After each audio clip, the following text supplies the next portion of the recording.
Ama kweli aliyesema mapenzi yana run dunia kukosea. Katika hii dunia sehemu kubwa imetawaliwa na mapenzi. Watu wengi tumekuwa tukiumia, tukinyanyasika kwa sababu ya mapenzi. Mapenzi yamefanya watu tugawane madaraja kwa madaraja.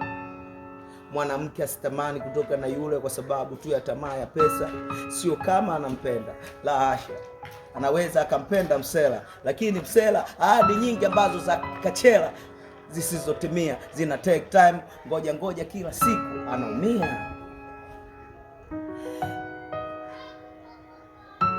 Mapenzi sio kitu cha kusubiria.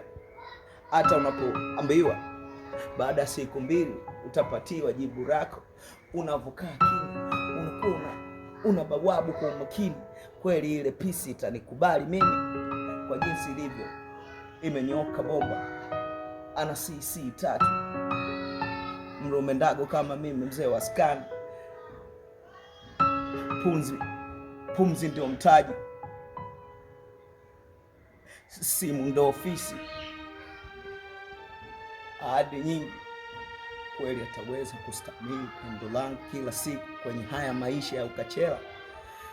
Ndipo anapotokea bosi asiyejulikana kama mkoko kwake au ameazima.